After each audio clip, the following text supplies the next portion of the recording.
Hello there, boys and girls. Welcome to Storytime. Happy Friday. Today is July 31st, which means tomorrow is the first day of August. Anyways, it is Friday, which means it is time for show and tell. Fluffy, do you want me to go to first for show and tell, or do you want to go first? Pick me, pick me, pick me, pick me. Me. Okay. Today for show and tell, I got something new in the mail.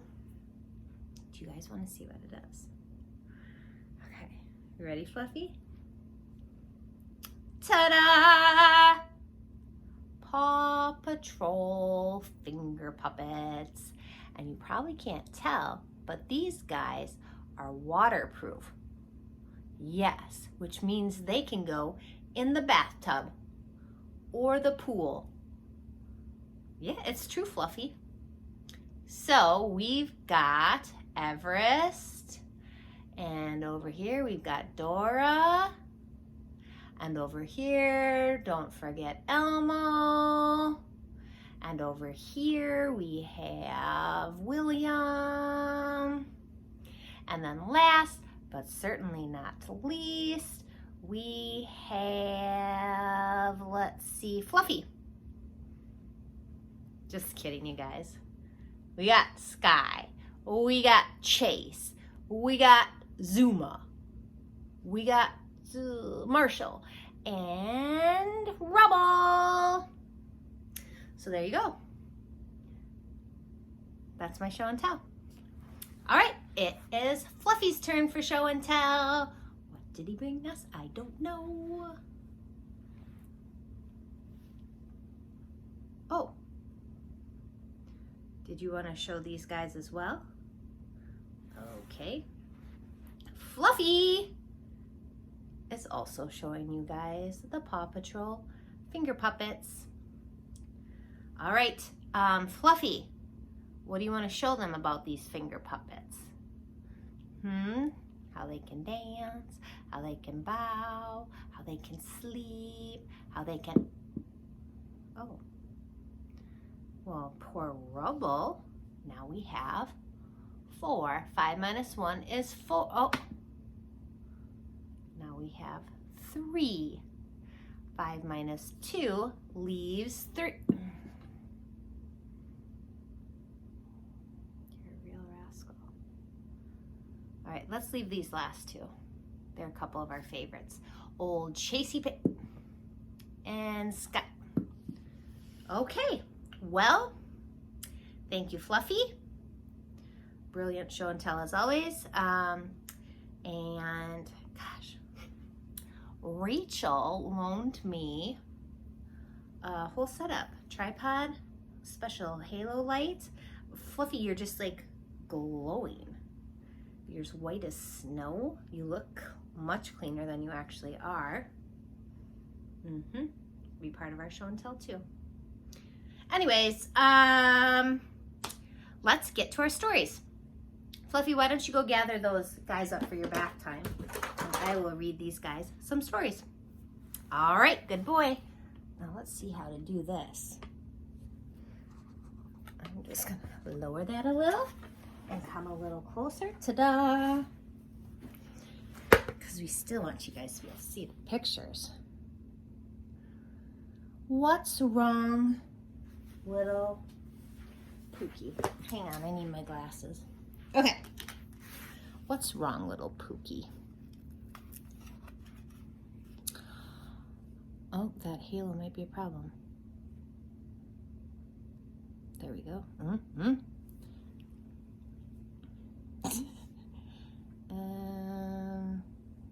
There. Got to be at the right angle. Oh, sweet little Pookie, your bright eyes are wet. Come over and tell me why you are upset. My Pookie won't answer. I'll just have to guess. I'll ask you some questions. You say no or yes. Are you cold? No. Are you hungry? No. Did you fall and get hurt? No. Have you lost your old teddy?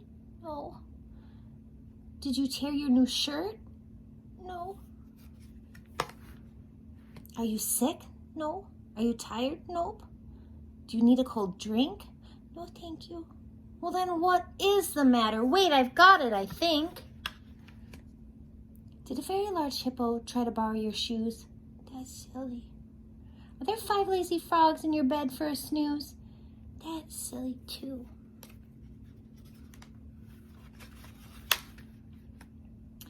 Did tiny green elephants with wings oh so blue fly off with the cookies and leave none for you?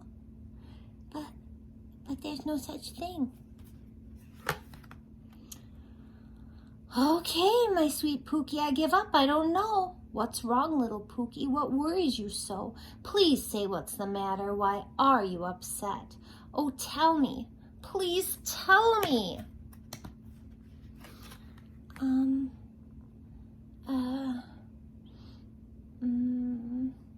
I forget. The end. Next, we have Maisy takes a bath. It's Maisy's bath time. She runs the water and puts in some bubbles. And in goes Duck. Ding dong. Oh, that's the doorbell. Maisy runs downstairs to see who it is. Hello, Tallulah. Maisy can't play now. It's her bath time. Maisy runs back upstairs and gets undressed. Maisy jumps into the bubbly bath. Ding dong. Who is ringing the doorbell now? Hello again, Tallulah. Maisy is still taking her bath. Come and play later. Oh, where are you going, Tallulah? Tallulah runs up to the bathroom and takes off her clothes. Splash, splash, Maisy and Tallulah play in the bath. Hooray! The end. This one is on loan from Betty Jane, the girl who wouldn't brush her hair. Oh man, these pages are glossy too. Just have to make do with that halo. There once was a girl who wouldn't brush her hair. Her hair was wonderful, bare, brown, and wavy. The girl also had a doll that looked just like her, except the doll had no hair and was only a baby. The doll's name was, in fact, Baby.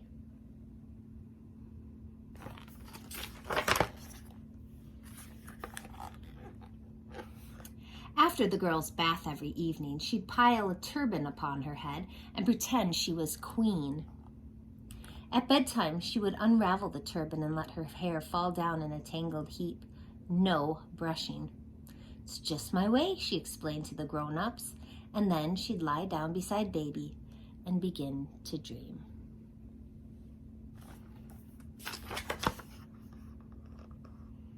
This went on for a great many evenings. The hair washing, the turban, the not brushing, the dreams. It was wonderful, really, until one night the girl unwound the turban, and what was that?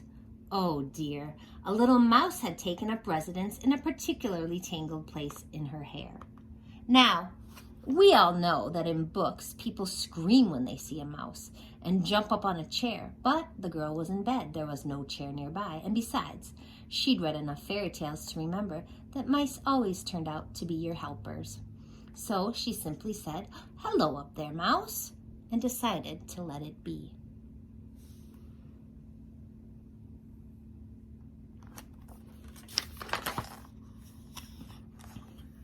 "It's just my way," she said to the grown-ups when they came to kiss goodnight and saw that the mouse was making a cozy bed on top of her head.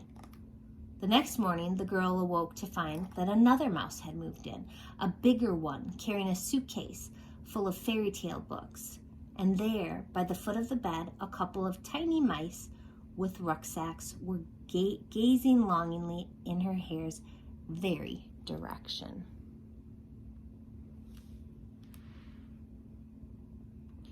Here's the ones on the end of the bed.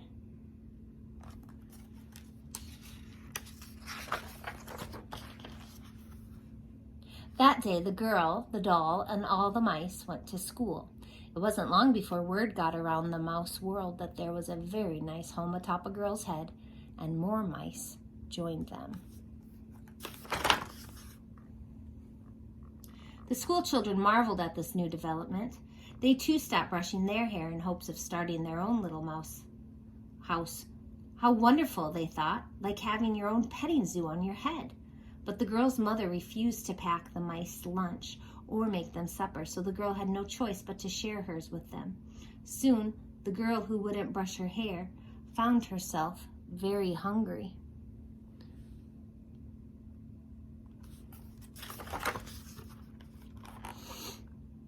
The girl also began to feel worried. Yes, she loved her companions. After all, they told funny knock-knock jokes and were very sweet to Baby. But they did not like to bathe.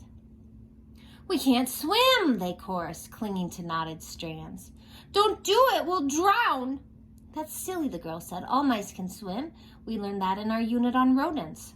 "Huh, we'll overlook your name-calling," the Mouse King announced. He was the biggest one, who had arrived early on with the fairy tale books in the suitcase. "But there will be no baths. It's just our way." They had learned this last part from listening to the girl. Look how many mice she has in her hair.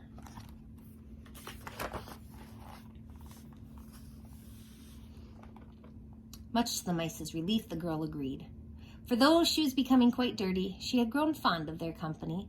They had set up such a marvelous home for themselves, a palace really, atop her head.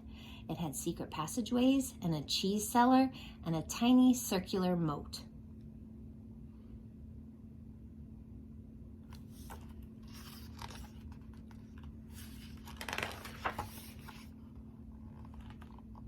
But the not bathing turned out to be less pleasing than the not brushing had been. The girl was starting to, how shall we put this? She was starting to smell. And so, of course, no one wanted to be near her. Even Baby tried to keep her distance. Now it was as if the mice were in charge of the girl rather than the other way around.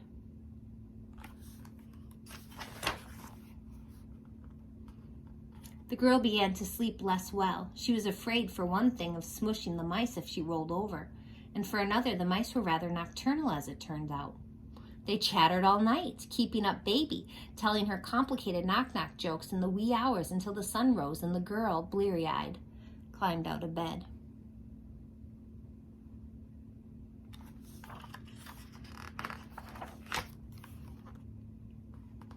Each morning, after carefully brushing her teeth and dressing, it was hard to pull a sweater over a head full of protesting mice, she tidied up her mouse palace head as best she could and dragged herself, Baby, and all of the mice to school. Then one terrible day, teacher said, "I'm so sorry, but you can no longer bring Baby. Each child may have only one friend for nap time, and it appears that by now you have 100 mice in your hair. The rules are quite broken enough."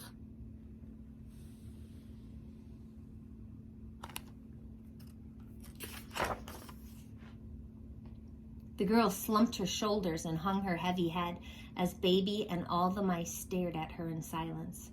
Oh, poor mice. Dear hairless Baby had been the girl's best friend since she herself had been hairless and a baby. The girl needed Baby with her at school. That was that. "It's just my way," she wept.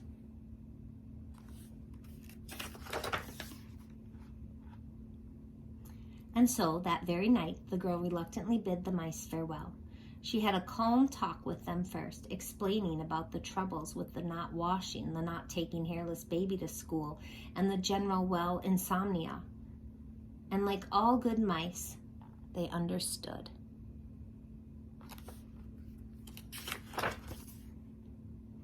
Carefully, they packed their things and dismantled the palace. Single file they took their leave, singing a mournful song. Oh, girl who would not brush her hair, thank you for letting us live in there. We're on our way, our work is done. We'll find a new head to live upon. The mice were more clever with knock-knock jokes than with songs, as it turned out, and truth be told, they weren't very good at knock-knock jokes. There they all go.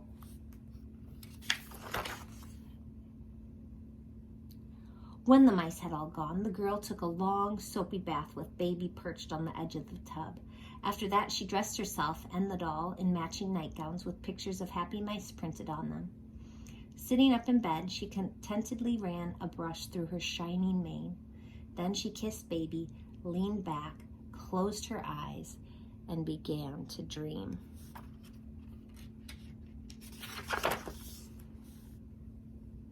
In the morning, the other school children gathered around the girl. They marveled at her braids and at the ingenious way she had tied a ribbon around Baby's hairless head. "It's just my way," the girl smiled. Meanwhile, under the monkey bars, another girl who lived next door to the girl who wouldn't brush her hair was deep in argument with a couple of mice dangling from the ends of her wild pigtails. Silly mice. That's just their way. There they are on the ponytails. All right, boys and girls. Happy Friday. Have a good weekend, and I will see you guys next week.